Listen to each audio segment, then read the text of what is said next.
ఇరాన్పై America, Israel దేశాలు ఎందుకు దాడి చేస్తున్నాయంటే, ఇరాన్ అణుబాంబును తయారు చేస్తుంది. ఆ అణుబాంబు తయారీని ఆపివేయాలని ఇంతకు ముందుకే అమెరికా, ఇజ్రాయెల్ ఇరాన్ దేశాన్ని హెచ్చరించాయి.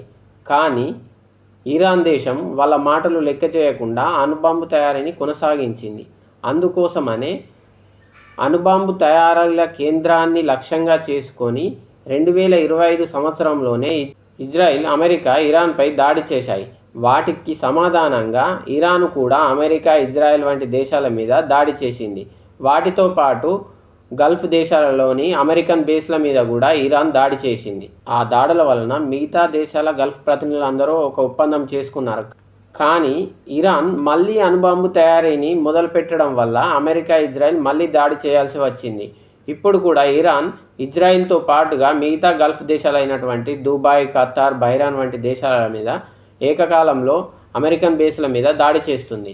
అమెరికాకు సపోర్టుగా ఈ గల్ఫ్ దేశాలు ఉన్నాయనే కారణం చేతనే ఇరాన్ దుబాయ్, ఖతార్, బహ్రెయిన్ వంటి దేశాల మీద దాడులను కొనసాగిస్తుంది. ఇరాన్ అణుబాంబును తయారు చేయడం వల్ల అమెరికాకు వచ్చిన నష్టం ఏంటి అంటే, ఇప్పటికే ప్రపంచంలోనే అత్యంత ఆయిల్ నిల్వలు కలిగిన దేశం ఏది అంటే ఇరాన్.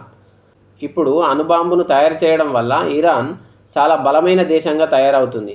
అందుకోసమనే అమెరికా దానిని నివారించాలనుకుంటుంది.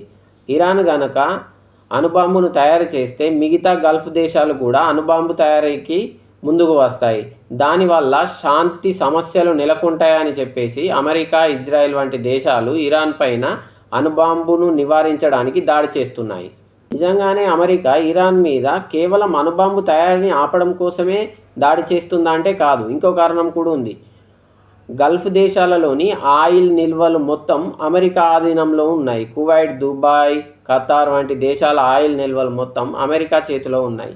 ఇప్పుడు ఇరాన్లో ఉన్నటువంటి అతిపెద్ద ఆయిల్ నిల్వలపైన అమెరికా ఎప్పటి నుంచో ప్రయత్నిస్తుంది.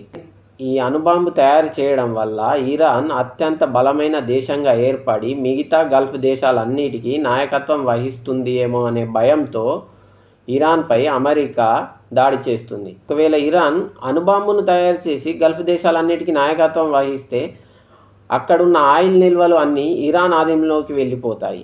ఇరాన్ గల్ఫ్ దేశాలన్నింటికీ పెద్దన్న నాయకత్వం వహించాల్సి వస్తుంది. అది తెలిసిన అమెరికా ఈ దాడులకు పూనుకుందనేది ఇంకో కారణం. ఇంకో కారణం ఏమిటంటే, ఇరాన్ దేశం మత విద్వేషాలను రెచ్చగొడుతూ తీవ్రవాదులకు, ఉగ్రవాదులకు ఆయుధాలను సప్లై చేస్తుందనేది ఇంకో కారణం. ఇరాన్ ఇతర గల్ఫ్ దేశాలైనటువంటి దుబాయ్, ఖతార్, బహ్రెయిన్, కువైట్ వంటి దేశాల మీద ఎందుకు దాడి చేస్తుందంటే, అమెరికాకు సంబంధించిన ఎయిర్ బేస్లు, వాళ్ళ ఆయుధాలతో పాటు సైనికులు కూడా ఇతర గల్ఫ్ దేశాలలో ఉన్నారు. అందుకోసమే ఇరాన్ ఇతర గల్ఫ్ దేశాల మీద దాడి చేస్తుంది. ఇలా దాడి చేయడం వల్ల దుబాయ్, ఖతార్, బహ్రెయిన్ వంటి దేశాలు అమెరికాకు మద్దతును ఉపసంహరించుకుంటారు అనే ఉద్దేశంతో ఇరాన్ ఈ దేశాల మీద దాడి చేస్తుంది. ఖమేనీ అంత గొప్ప నాయకుడా అంటే కాదు. ఎందుకంటే తన పాలనకు వ్యతిరేకంగా ఇరాన్లో చాలా ఆందోళనలు జరిగాయి. ఆందోళనలు చేసిన వేల మంది ప్రాణాలు తీసినట్టు కూడా రిపోర్ట్లు చెప్తున్నాయి. ఖమేనీ అంత గొప్ప నాయకుడే అయితే ఇతర గల్ఫ్ దేశాల మాదిరిగా ఎందుకు ఇరాన్ దేశం అభివృద్ధి చెందలేదు? ఇప్పటికే దుబాయ్, ఖతార్, బహ్రెయిన్ వంటి దేశాలు అభివృద్ధిలో ముందుకు పోతున్నాయి. కానీ ఇరాన్ దేశం పరిస్థితి చూస్తుంటే ఇరాన్ దేశం ఏ స్థితిలో ఉందో అర్థం చేసుకోవచ్చు. ఖమేనీ గొప్ప మతబోధకుడు కావచ్చు కానీ గొప్ప పరిపాలకుడు మాత్రం కాదని ఆ దేశ పరిస్థితులను బట్టి చూస్తుంటే అర్థమవుతుంది.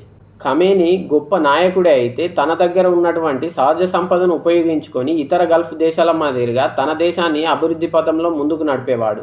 అలాంటి నాయకుడి కోసం మీరు మన దేశంలో ఆందోళనలు చేస్తూ శాంతి భద్రతలకు ఆటంకం కలిగిస్తున్నారు అంటే ఆలోచించాలి. ఇలాంటి వాటితో మీరు ఏం సందేశం ఇద్దామనుకుంటున్నారో.